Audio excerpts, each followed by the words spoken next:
నమస్తే SDV news కి స్వాగతం. ముందుగా బులెటిన్ లో హెడ్లైన్స్.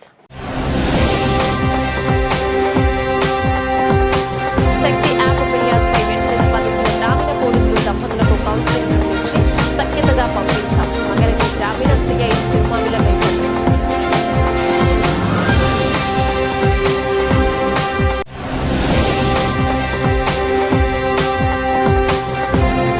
వర్షపు నీటి నిల్వలకు శాశ్వత పరిష్కారానికి చర్యలు. విజయవాడ నగరపాలక సంస్థ కమిషనర్ జ్ఞానచంద్ర.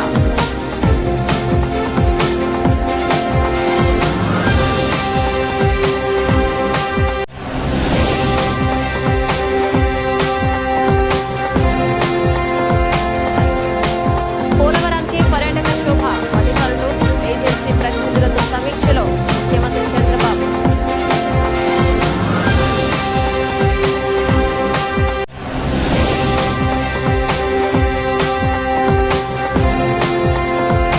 త్వరలో జరగబోయే పార్లమెంటు సమావేశాల్లో ఈఎస్ఐ ఆసుపత్రి సమస్యలు అవసరాలపై చర్చిస్తారు. ఎంపీ కేశినేని చిన్ని.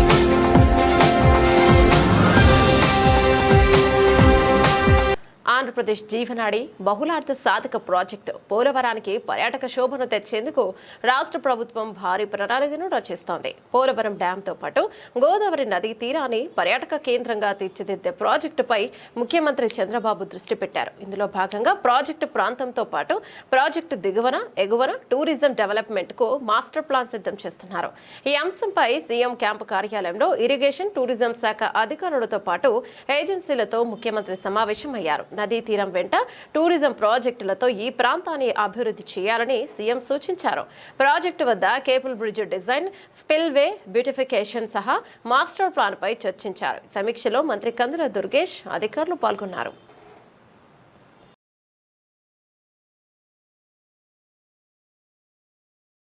దేశవ్యాప్తంగా సాగుతున్న ఎస్ఐఆర్ సర్ ప్రక్రియలో భాగంగా ఆంధ్రప్రదేశ్ రాష్ట్రంలో ఓటర్ల నమోదు మార్పులు చేర్పుల గడువును ఈ నెల 24వ తేదీ వరకు పొడిగించడం పట్ల మైనార్టీ హక్కుల పరిరక్షణ సమితి హర్షం వ్యక్తం చేస్తోంది. 10 రోజుల్లో వ్యవధి సరిపోదని మరో 4 రోజుల పాటు వ్యవధిని పొడిగించాలని ఎన్నికల కమిషన్ను కోరింది. మంగళవారం విజయవాడలో ఏర్పాటు చేసిన విలేకరుల సమావేశంలో మైనార్టీ హక్కుల పరిరక్షణ సమితి అధ్యక్షుడు ఫారూక్ షుబ్లై మాట్లాడుతూ జూన్ 15న ప్రారంభమైన ఈ ప్రక్రియలో సాధారణ ప్రజలు, ముఖ్యంగా చదువుకోని వారు, మైనార్టీలు నష్టపోకూడదనే ఉద్దేశంతో తాము ముందుగానే ఈ గడువును పెంచాలని రాష్ట్ర ఎన్నికల అధికారికి విజ్ఞప్తి చేశామని తెలిపారు. తమ విజ్ఞప్తిని అన్ని రాజకీయ పార్టీలు సమర్థించాయని, తద్వారా ప్రభుత్వం స్పందించి గడువును మరో 10 రోజుల్లో ఈ నెల 24 వరకు పొడిగించడం శుభ పరిణామమని పేర్కొన్నారు. అయితే ఏ ఒక్క అర్హుడైనా ఓటు హక్కు కోల్పోకూడదన్నదే తమ ఆశయమని, అందువల్ల ఈ గడువును కనీసం ఒక 4 రోజుల పాటు పొడిగించాలని మరొక్కసారి ఎన్నికల సంఘాన్ని కోరుతున్నట్లు చెప్పారు. సమావేశంలో సమితి ముఖ్య సలహాదారులు నాజర్ బాషా, ప్రధాన కార్యదర్శి మౌలానా హుస్సేన్ అహ్మద్, జాతీయ ఉలేమా కౌన్సిల్ అధ్యక్షుడు ముఫ్తీ ఫరూక్ కాసిమి, జామియత్ హజ్లే హజీద్ విజయవాడ అధ్యక్షుడు మౌలానా నసీర్ ఉమ్రై, కాజీ హఫీజ్ అబ్దుల్ సమద్, హఫీజ్ మహమ్మద్ రఫీ, న్యాయవాది కరీముల్లా షరీఫ్, పలువురు మైనార్టీ మత పెద్దలు, వివిధ జమాతుల ప్రతినిధులు పాల్గొన్నారు. మీడియా మిత్రులందరికీ కూడా నమస్కారం అండి. అందరికన్నా ముందు అనంత కరుణామయుడు, అపార కృపాసురుడు అయినటువంటి భగవంతునికి శతకోటి ధన్యవాదాలు తెలియజేస్తున్నాను. ఎందుకంటే ఏదైతే ఎస్ఐఆర్ ప్రక్రియ జరుగుతుందో మొత్తం రాష్ట్ర వ్యాప్తంగా, దేశవ్యాప్తంగా జరుగుతుంది. అందులో మరీ ముఖ్యంగా జూన్ 15వ తారీఖు నుంచి ఏదైతే ఎస్ఐఆర్ ప్రక్రియ మొదలైందో అందరికన్నా ముందు మైనార్టీ హక్కుల పరిరక్షణ సమితి, రాజకీయ పార్టీలు కూడా ఈ డిమాండ్ చేయకముందే మీరు మీడియా మిత్రులందరూ కూడాను సహకారంతో ఆ రోజున ఎన్నికల అధికారి గారిని మనం వెళ్ళి కలిసి దీన్ని ఇంకొంచెం ఎక్స్టెండ్ చేయాలి అని చెప్పేసి మనం ఒక డిమాండ్ అనేది రేస్ చేయడం జరిగింది. దాని తర్వాత అన్ని రాజకీయ పార్టీలు కూడాను ఆ డిమాండ్ని అందుకున్నాయి. అల్హమ్దులిల్లా ఈ రోజున కూడాను ఇవాళ 14th జూలై కాబట్టి ఇవాళ లాస్ట్ డే, ఎలాగైనా కానీ ఇంకొక 4 రోజులైనా కానీ పెంపొందించాలి, దీన్ని పెంచాలి అని చెప్పేసి మనం డిమాండ్ చేద్దామని చెప్పేసి మీడియా సమావేశం ఇన్వైట్ చేయడం జరిగింది. ఇంతలోనే మనకి ఎన్నికల అధికారి దగ్గర నుంచి అఫీషియల్ ప్రెస్ స్టేట్మెంట్ అనేది వచ్చింది. అదేంటంటే 24th వరకు, అంటే 10 రోజులు ఇంకా దీన్ని ఎక్స్టెండ్ చేయడం జరుగుతుందని చెప్పేసి. అందరికన్నా ముందు ఆ రాష్ట్ర ప్రభుత్వానికి, అదేవిధంగా ఎన్నికల అధికారులకు, దాని తర్వాత మీడియా మిత్రులకు సైతం కూడా. ఎందుకంటే మేము లేవదీసినటువంటి ఏదైతే డిమాండ్ ఉందో ఆ డిమాండ్ని మీరు నొక్ అండ్ కార్నర్ మొత్తం రాష్ట్ర వ్యాప్తంగా కూడాను ప్రతి చోట తీసుకెళ్లడంలో సహకారం అందించినటువంటి మీడియాకు కూడాను మనస్ఫూర్తిగా ధన్యవాదాలు తెలియజేస్తూ, అదేవిధంగా ఈ ఎన్నికల ప్రక్రియ అనేది, ఈ ఎస్ఐఆర్ ప్రక్రియ అనేది 24th జూలైకి అయిపోయిన తర్వాత డ్రాఫ్ట్ పబ్లికేషన్ వచ్చేసి 31st జూలైన డ్రాఫ్ట్ పబ్లికేషన్ రిలీజ్ అవుతుంది. దాని తర్వాత జరిగేటటువంటి ఏదైతే ప్రక్రియ ఉందో, అబ్జెక్షన్స్ కానివ్వండి, లేకపోతే ఇతరత్ర ఏదైతే లీగల్ కాంప్లికేషన్స్ ఉన్నాయో, ఈ లీగల్ కాంప్లికేషన్స్కి ఏ రకంగా అడ్రస్ చేయాలి అని చెప్పేసి ఒక సామాన్య ప్రజల్లో సైతం కూడాను ఇది ఒక $1 మిలియన్ క్వశ్చన్గా ఉంది. కాబట్టి మైనార్టీ హక్కుల పరిరక్షణ సమితి లాస్ట్ 1 month నుంచి రాష్ట్ర వ్యాప్తంగా 65 నియోజకవర్గాల్లో ప్రత్యేక అంటే డెస్క్లు అనేది ఏర్పాటు చేసి 65 నియోజకవర్గాల్లో కేవలం మైనార్టీ వర్గానికే కాకుండా, ఎందుకంటే ఎస్ఐఆర్ ప్రక్రియ అనేది అందరికీ, కానీ మైనార్టీ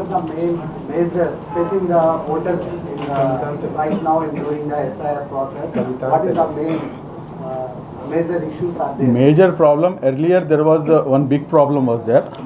అదేంటంటే ఆధార్ కార్డులో ఏంటంటే సర్నేమ్ ఏదైతే ఇంటి పేరు ఉంటుందో అది స్టార్టింగ్లో ఉంటుంది, ఓటర్ ఐడి కార్డులో వచ్చేసి లాస్ట్లో ఉంటుంది. ఆన్లైన్లో చేసేటప్పుడు మీరు ఎప్పుడైతే మీరు ఇది యాజ్ ఇట్ ఈజ్ మీరు ఎంటర్ చేస్తారో ఈ రెండు మిస్ మ్యాచ్ అవుతున్నాయి అని చెప్పేసి దాన్ని తీసుకునేది కాదు. దాని తర్వాత ఈ విషయాన్ని మనం మొన్న కలిసినప్పుడు అధికారుల దృష్టికి కూడా తీసుకెళ్ళిన తర్వాత within 48 hours ఆ ఇష్యూని కూడా రిజాల్వ్ చేశారు. దాని తర్వాత ఆన్లైన్ ప్రక్రియ చాలా ఫాస్ట్గా అందుకుంది.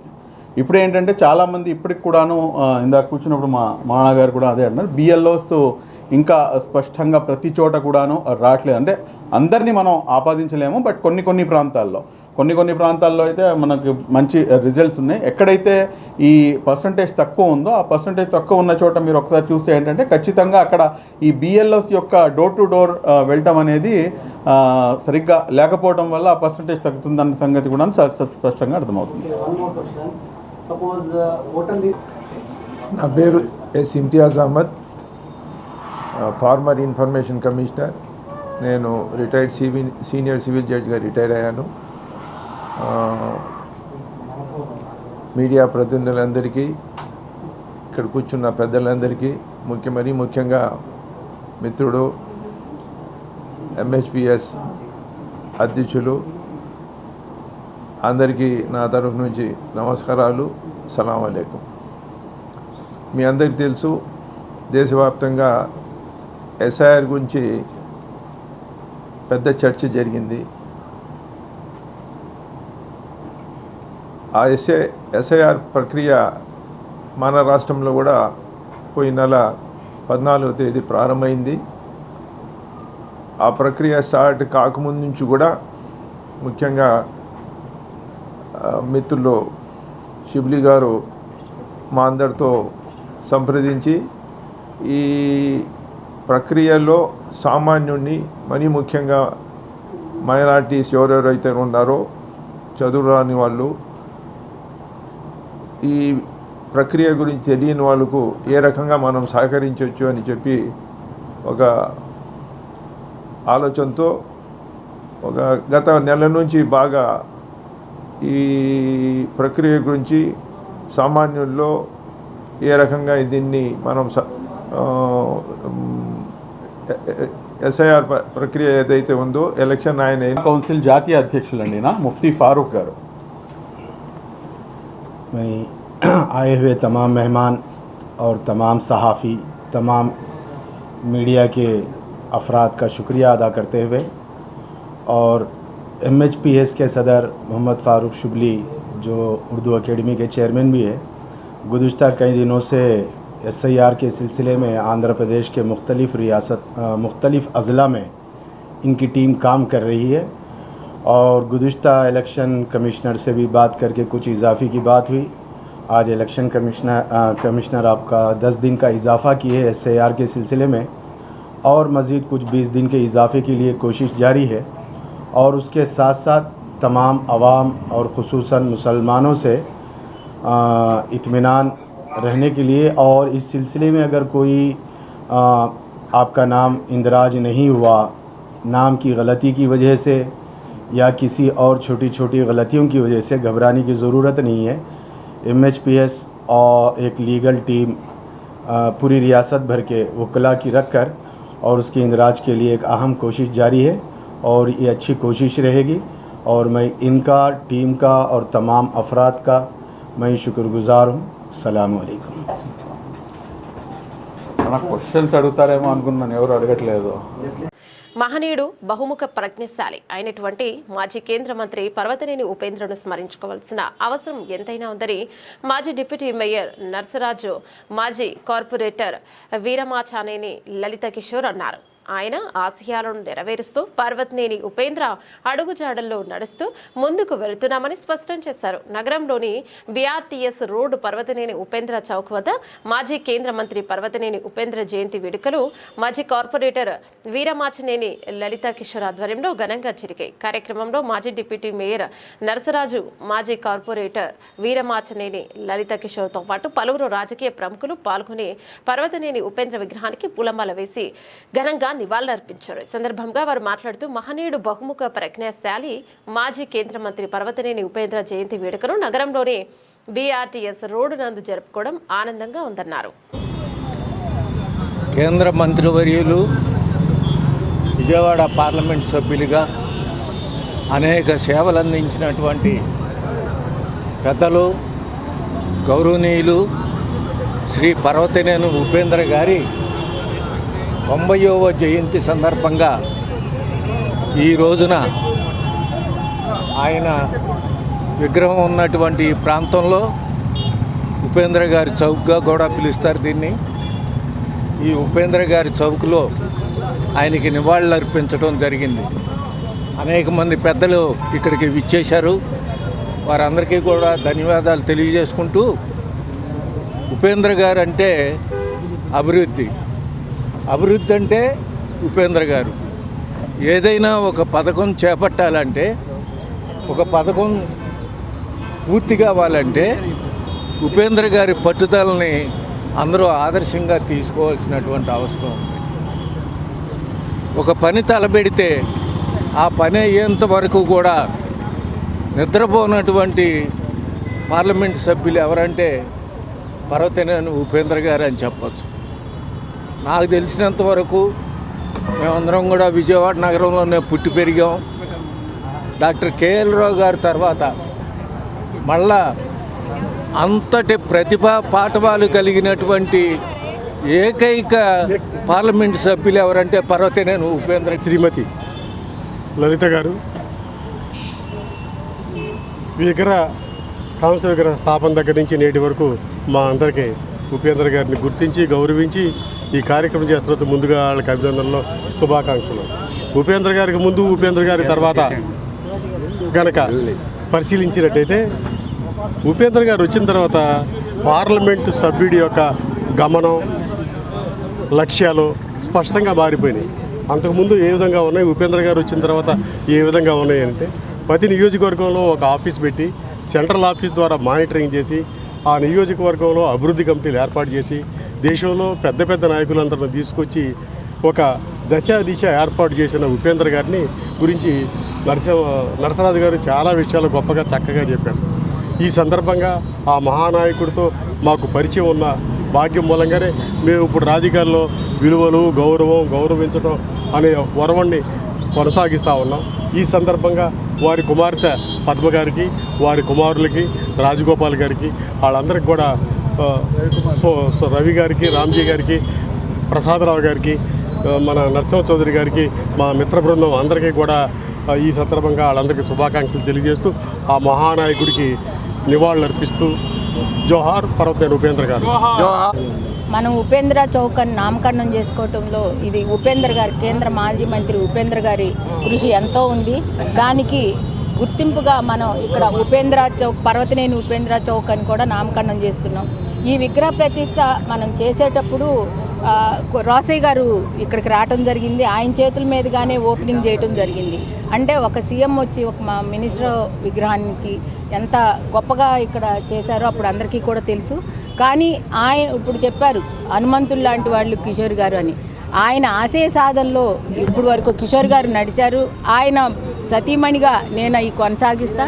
ఇప్పటికీ ఉపేందర్ గారి ఆశయం ఏదైతే ఉందో ఆ ఆశయాల్ని, ఆయన భావాల్ని మేము ముందుకు తీసుకెళ్తా, ఎంతో మంది ప్రజలకి ఉపయోగపడే కార్యక్రమాలు చేస్తా. అట్లానే ఆయన పుట్టినరోజులు కానీ వర్ధంతులు కానీ అన్ని కార్యక్రమాలు కూడా మేము ఇక్కడ జరపడం జరుగుతుంది. ఇట్లా వచ్చిన అందరికీ కూడా మేము ఎంతో రుణపడి ఉంటాము. ఉపేందర్ గారి ఆశయ సాధన కోసం మేము నిరంతరం కృషి చేస్తామని చెప్పని మీ అందరికీ తెలియజేస్తున్నాను. ప్రత్యేకంగా ప్రెస్ మిత్రులందరికీ ధన్యవాదాలు. ఈరోజు మనందరం ఇక్కడ ఒక మహామనిషి ప్రజ్ఞ అనేది ఏ లెవెల్లో ఉండాలో తెలిసిన మనిషి. ఈయన ఆల్ ఇండియా కన్వీనర్ చేశారు.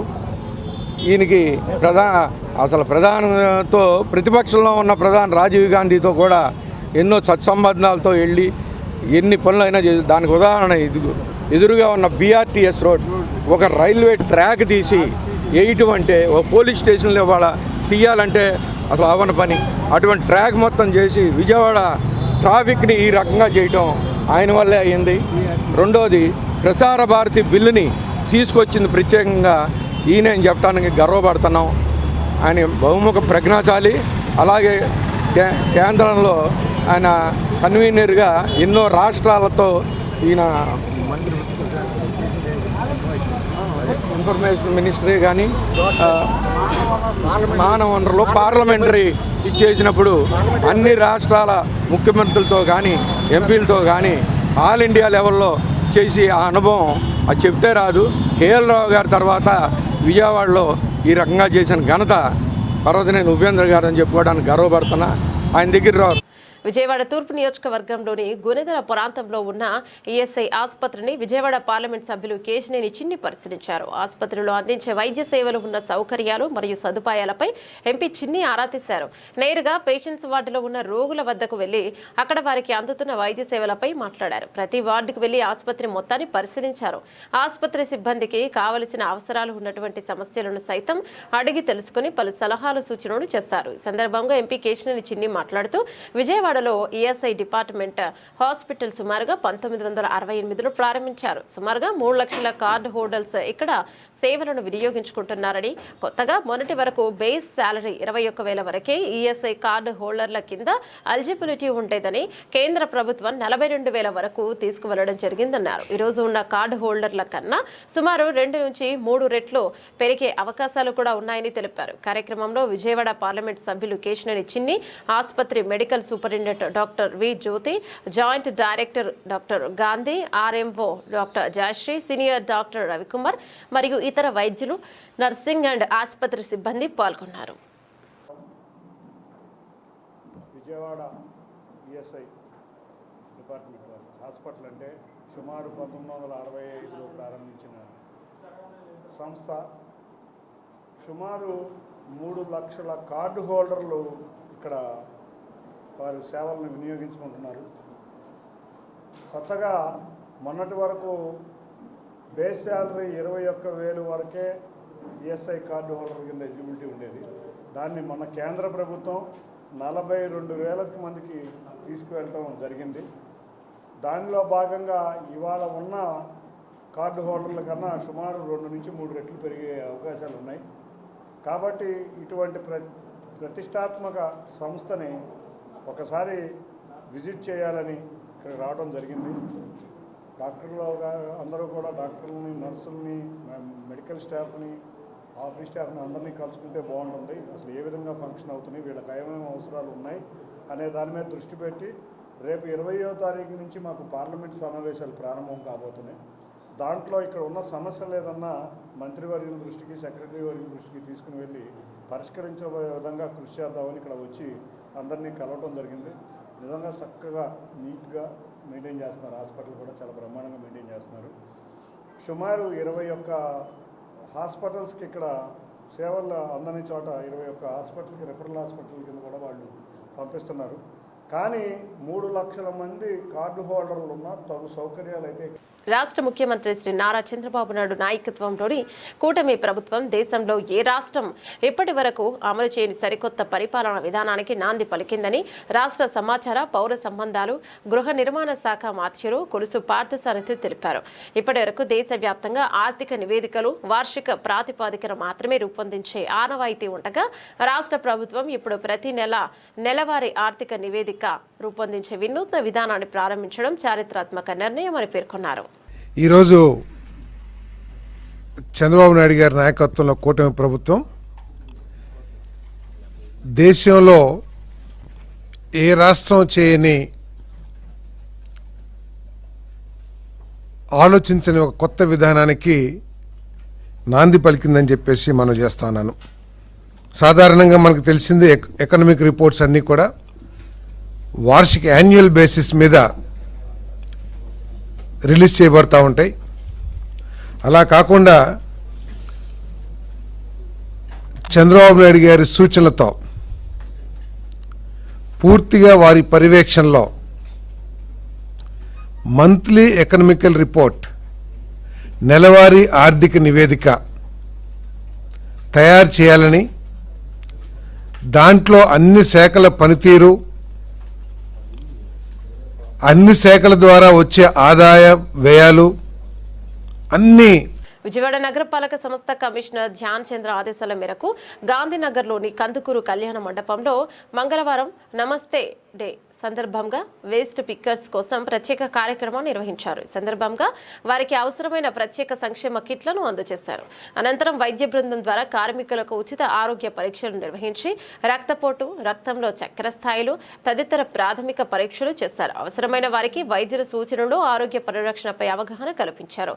వారి ఆరోగ్యం, సంక్షేమానికి ప్రాధాన్యతనిస్తూ ఈ కార్యక్రమాన్ని ఏర్పాటు చేశారు. కార్యక్రమంలో సూపరింటెండెంట్ ఇంజనీర్ చంద్రశేఖర్ తో అసిస్టెంట్ మెడికల్ హెల్త్ ఆఫీసర్లు doctor Gopal Nayak, doctor Annapurna, Dalit Bahujan resource centre Puli Ramadevi, district coordinator B Ramesh, M Pravalika, city coordinator సిబ్బంది పాల్గొన్నారు.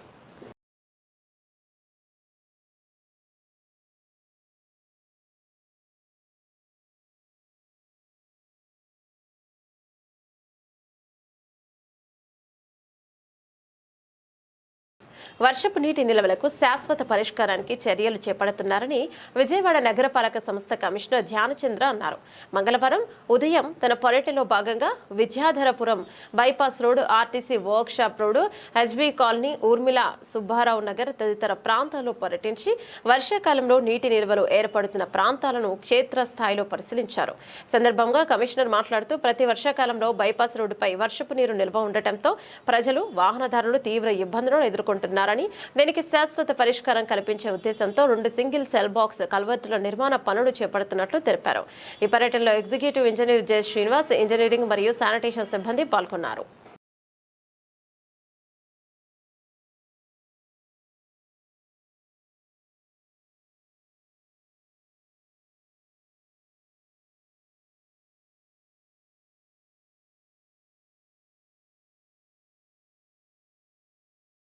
శక్తి యాప్ ద్వారా అందిన ఫిర్యాదులపై పోలీసులు తక్షణమే స్పందించి బాధితులకు అవసరమైన సహాయ సహకారాలు అందిస్తున్నట్టు మంగళగిరి గ్రామీణ సిఐ చిరుమామిళ్ల వెంకట తెలిపారు. మంగళగిరి రూరల్ మండలం బేతపూడి గ్రామానికి చెందిన ఏపూరి మాధవిలత తన భర్త ఏపూరి గోపాలకృష్ణ వేధింపులకు పాల్పడుతున్నాడంటూ సోమవారం ఉదయం శక్తి యాప్ ద్వారా ఫిర్యాదు చేసినట్లు ఆయన వెల్లడించారు. ఫిర్యాదు అందుకున్న వెంటనే భార్యాభర్తలను మంగళగిరి గ్రామీణ పోలీస్ స్టేషన్ కు పిలిపించి వారి సమస్యలను తెలుసుకున్నామని తెలిపారు. అనంతరం దంపతులు ఇద్దరికి కౌన్సిలింగ్ నిర్వహించి కుటుంబ కలహాలను సామరస్యపూర్వకంగా పరిష్కరించుకోవాలని, పరస్పర అవగాహనతో సఖ్యతగా జీవించాలని సూచించినట్లు పేర్కొన్నారు.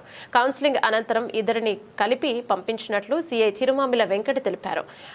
మహిళలు ఎలాంటి సమస్యలు ఎదుర్కొన్నా శక్తి యాప్ ద్వారా ఫిర్యాదు చేస్తే పోలీసులు వెంటనే స్పందించి తగిన చర్యలు చేపడతారని ఆయన పేర్కొన్నారు. మహిళల భద్రతకు రాష్ట్ర ప్రభుత్వం, పోలీస్ శాఖ అత్యంత ప్రాధాన్యం ఇస్తున్నాయని, అత్యవసర పరిస్థితుల్లో శక్తి యాప్ ద్వారా సమాచారం అందితే వెంటనే స్పందించి తగిన చర్యలను తీసుకుంటామని సిఐ చిరుమామిల వెంకట తెలిపారు.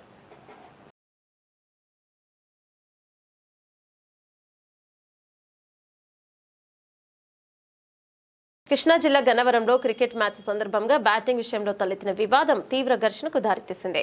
గన్నవరం బాయ్స్ హైస్కూల్ మైదానంలో 2 జట్ల యువకులు పరస్పరం క్రికెట్ బ్యాట్లతో దాడి చేసుకోవడంతో ఒక యువకుడికి తీవ్ర గాయాలయ్యాయి. పోలీసులు కేసు నమోదు చేసి దర్యాప్తు చేపట్టారు. గన్నవరం బాయ్స్ హైస్కూల్ గ్రౌండ్ లో జరుగుతున్న క్రికెట్ మ్యాచ్ లో బెట్టింగ్ విషయంలో 2 జట్ల మధ్య వాగ్వాదం చోటు చేసుకుంది. చిన్నపాటి మాట కాస్త తీవ్ర ఘర్షణగా మారింది. ఆగ్రహానికి గురైన ఇరు జట్ల యువకులు క్రికెట్ బ్యాట్లతో ఒకరిపై ఒకరు దాడులకు పాల్పడ్డారు. ఘటనలో ఒక యువకుడికి తలకు బలమైన గాయం అవడంతో అతడు తీవ్రంగా గాయపడ్డాడు. గాయపడిన యువకుడిని తొలుత స్థానిక ఆసుపత్రికి తరలించి అనంతరం మెరుగైన చికిత్స కోసం విజయవాడ ప్రభుత్వ ఆసుపత్రికి తరలించారు. ప్రస్తుతం అతని పరిస్థితి విషమంగా ఉన్నట్టు సమాచారం అందుకున్న గన్నవరం పోలీసులు ఘటనా స్థలానికి చేరుకుని పరిస్థితిని అదుపులోకి తీసుకొచ్చారు.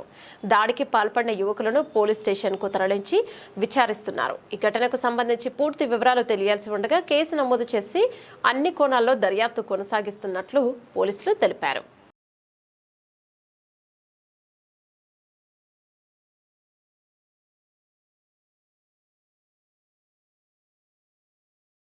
ఆన్లైన్ మోసాల పట్ల ప్రజలు అప్రమత్తంగా ఉండాలని సత్యనారాయణపురం సీఐ లక్ష్మీనారాయణ సూచించారు. పోలీస్ స్టేషన్ పరిధిలో నిర్వహించిన సైబర్ అవగాహన కార్యక్రమంలో సీనియర్ సిటిజన్లు, గృహిణులు, విద్యార్థినులు డిజిటల్ అరెస్ట్, పెట్టుబడి మోసాలు, లోన్ యాప్లు, ఆన్లైన్ షాపింగ్ మోసాలపై అవగాహన కల్పించారు. ఓటీపీలు, బ్యాంక్ వివరాలు, యూపీఐ పిన్ వంటి వ్యక్తిగత సమాచారాన్ని ఎవరికీ ఇవ్వొద్దని సూచించిన ఆయన సైబర్ మోసాలకు గురైతే వెంటనే 193 హెల్ప్ లైన్ కు లేదా సైబర్ క్రైమ్ పోర్టల్లో ఫిర్యాదు చేయాలని తెలిపారు. గవర్నమెంట్ ఎంప్లాయీ చేసిన ఎవరైనా తెలిస్తే అతని వీడియో వస్తుంది, అతని ఫోన్ నెంబర్ వస్తుంది. సడన్గా అతను అంటే బాగా పర్ఫెక్ట్ ఉన్న వ్యక్తి అనుకోండి, తన ఒక ఆస్తిపరుడే సడన్గా అతను ఏదో 1 లక్ష రూపాయలు కావాలి, 50,000 కావాలంటే ఏదో అత్యంత వెంటనే ఏదో క్రాస్ చెక్ చేయకూడదు. అది ఆ వీడియో అంతా అంటే అతను ఫోన్ చేసి ఎప్పుడు ఆడవాడు డబ్బులు అల్పెట్టుకోని చెప్పారు. ఇంపార్టెంట్ ఎందుకంటే మన డబ్బులన్నీ కూడా ఈ మధ్యన ప్రతిదీ కూడా డిజిటల్ అయిపోయింది కాబట్టి మనం ముందు ఫోన్పే ఫాస్ట్గా మెయింటైన్ చేసుకోవాలి. అంతా ఫోన్పే అయిపోయింది కాబట్టి ఒకసారిగా పెద్ద అమౌంట్ ఉంచుకోవచ్చు. ఏ లోన్ అప్లై చేసుకుని అది ప్రాపర్టీ అవి మనం ఉంచుకోవడం ఒకేసారి మనకు ఒక్కొక్కరు వస్తున్నారు, రోజు వస్తున్నారు 20 లక్షలు, 20 లక్షలు అయిపోయింది. ఆర్డర్ కన్ఫర్మ్ అయింది.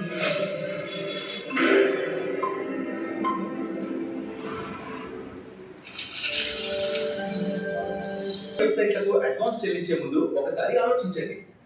ఆఫర్ చూసి కాదు, ఆలోచించి క్లిక్ చేయండి. తెలియని వెబ్సైట్ కు అడ్వాన్స్ చెల్లించకండి. మోసపోతే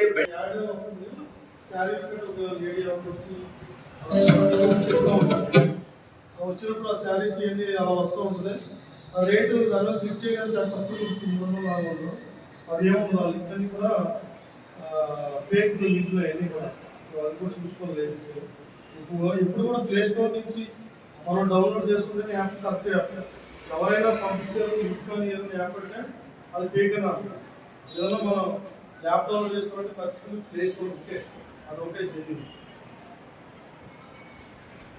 శారీస్ ముఖ్యమంత్రి నారా చంద్రబాబు నాయుడు నాయకత్వంలోని కూటమి ప్రభుత్వం మరో కీలక హామీని నిలబెట్టుకుని వేలాది మంది ప్రభుత్వ ఉద్యోగుల జీవితాల్లో వెలుగులు నింపిందని మాజీ ఎమ్మెల్సీ డాక్టర్ కెఎస్ రామకృష్ణ అన్నారు. 2003 డిఎస్సి ఉపాధ్యాయులు, కానిస్టేబుల్, ఇతర ప్రభుత్వ శాఖలకు చెందిన ఉద్యోగులు కలిపి మొత్తం 10,715 మంది 23 ఏళ్లుగా ఎదురు చూస్తున్న న్యాయాన్ని కూటమి ప్రభుత్వం అందించిందని తెలిపారు. గత మంత్రివర్గ నిర్ణయానికి అనుగుణంగా వీరందరికీ పాత పెన్షన్ విధానాన్ని పునరుద్ధరిస్తూ జీవో ఎంఎస్ నంబర్ 53 జారీ చేయడం చారిత్రాత్మక నిర్ణయం అని కొనియాడారు. అందరికీ నమస్కారం. ఈరోజు ఈ ప్రెస్ మీట్ పెట్టడంలో ఉన్నటువంటి ప్రధానమైనటువంటి ఉద్దేశం, నిన్న రాష్ట్ర ప్రభుత్వం చంద్రబాబు గారి నాయకత్వంలో 23 ఏళ్ల తర్వాత 2003 డిఎస్సి ఉపాధ్యాయులకు, కానిస్టేబుళ్లకు, ఇతర ప్రభుత్వ ఉద్యోగులకు 10,715 మందికి ఓపీఎస్ ఇవ్వాలని చెప్పని అంతకుముందు క్యాబినెట్లో తీసుకున్నటువంటి నిర్ణయానికి అనుగుణంగా జీవో ఇవ్వటం జరిగింది. GO MS number 53. ఇది 23 సంవత్సరాల నాటి కళ. డిఎస్సి ఉపాధ్యాయులది కానివ్వండి, ఇతర ఉద్యోగస్తులది కానివ్వండి. 2024 సెప్టెంబర్ 1కు ముందు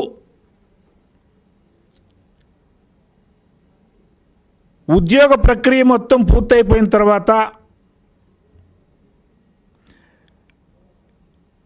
ప్రభుత్వం వాళ్ళకి గనుక అపాయింట్మెంట్ ఇవ్వకపోతే సెప్టెంబర్ 1 లోపల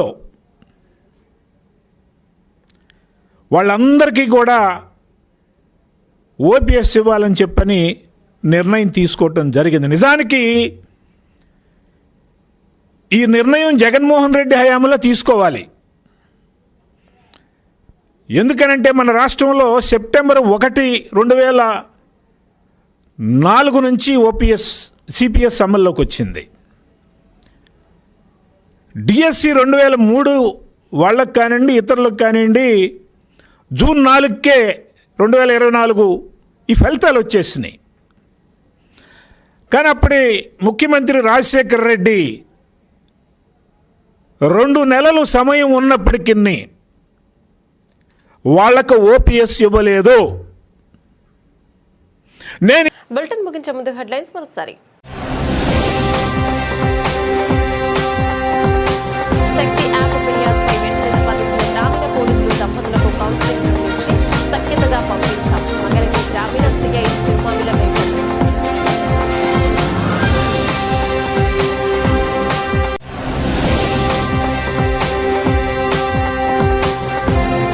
వర్షపు నీటి నిల్వలకు శాశ్వత పరిష్కారానికి చర్యలు. విజయవాడ నగరపాలక సంస్థ కమిషనర్ నాగచంద్ర.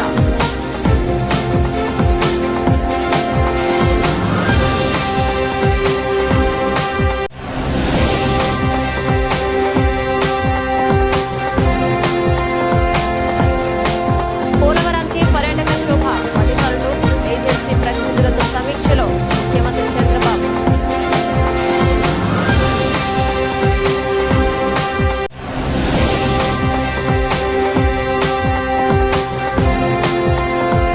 త్వరలో జరగబోయే పార్లమెంట్ సమావేశాల్లో ఈఎస్ఐ ఆసుపత్రి సమస్యలు, అవసరాలపై చర్చించ ఎంపీ కేశినేని చిన్ని.